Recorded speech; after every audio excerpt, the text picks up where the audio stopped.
Hello guys, সবাইকে welcome আমার নতুন একটি মিনি ভ্লগে। আশা করি তোমরা সবাই ভালো আছো আর আমিও অনেক ভালো আছি। তো এই দিকে দেখো আমার লালু সোনাকে তোমাদেরকে দেখছিল আর আউ আউ করছিল, আর এদিকে মাকে আদর করছিল। ও আমার বসা দেখলেই হলো শুধু।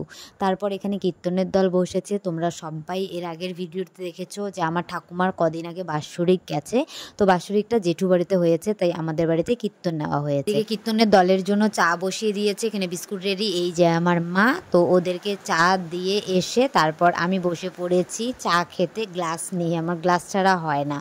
তারপর এখানে কীর্তন শুরু হয়ে গেছে, মা ধূপকাঠি মোমবাতি জ্বালিয়ে দিচ্ছিল আর ফল টলগুলো ঢেকে ওখানে রেডি করে দিচ্ছিল। আর সত্যি কথা বলতে বাড়িটাকে তো শুদ্ধ করতেই হবে, তাই ভালো দিনে বেছে একদম কীর্তনটা নিয়েছি। আর কীর্তন শুনতে তো খুবই ভালো লাগে, বাঙালি মানুষ তো। চলো একটু কীর্তন শুনে এনজয় করা যাক।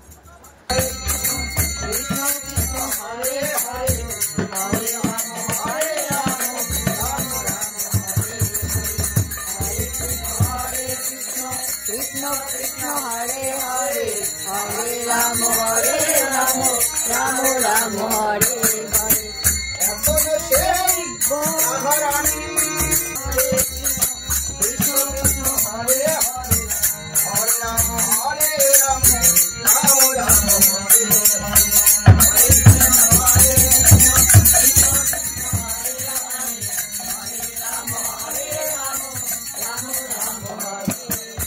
তারপর আমার টুসটুস সোনা আমার কোলে উঠে পড়েছে। আমাকে যেহেতু বের হতে দেখেছে, দেখেই ও কোলে উঠে পড়েছে আদর খাওয়ার জন্য আর আদর করার জন্য। সারাদিন পর পেয়েছে কি না, দেখো কিভাবে ধরেছে শক্ত করে পাটা। আর ওকে তো কোল থেকে নামাতেও পারছিলাম না, তাই ওকে কোলে নিয়েই আমি কীর্তন শুনছিলাম প্লাস কীর্তন করছিলাম। আর ও কিন্তু চুপচাপ কি সুন্দর দেখো কীর্তনটা শুনছে, মাঝে মাঝে আবার তোমাদের দিকেও দেখছে, না দেখা না। আর দেখো যখনই একটু নামানোর চেষ্টা করি, দেখো আমাকে কিভাবে ধরে পাটা দিয়ে, দেখতেই পাচ্ছ নিশ্চয়ই। তারপর ওকে কোলে নিয়েই আছি এর জন্য।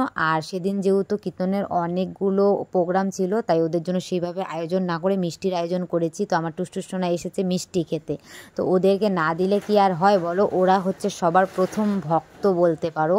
তো টুসটুসকে আর লালুকে সবার আগে মিষ্টি সিঙ্গারা সন্দেশ দিয়ে দিলাম। ওরা খেলে আমাদের মনটা অনেকটা শান্ত আর শান্তি পায় বলতে পারো, মানে ওরাও এক ভগবানের আর একটা রূপ আর কি। যাই হোক, তো ওদেরকে মিষ্টি টিষ্টি দিয়ে এখন যেহেতু কীর্তন শেষ, তো আমি প্রসাদ বাড়ছিলাম কীর্তনের দলদের দেওয়ার জন্য। তো পাতাতে এক এক করে দিয়ে মাকে দিচ্ছিলাম, ওদেরকে দেওয়ার জন্য আমি বেড়ে দিচ্ছিলাম, মা নিয়ে যাচ্ছিল। তারপর এখানে মিষ্টি রেডি করা হয়েছে প্লেটে, তো ওদেরকে দেবো বলে। তো এটা এখন নিয়ে আমি মার হাতে হ্যান্ড ওভার করে দিলাম, আর বাকি প্রসাদগুলো বাকিদেরকে দেওয়ার জন্য। তো যাই হোক, আজকের জন্য এখানেই, সবাইকে টাটা, দেখা হবে আবার নেক্সট ভিডিওতে।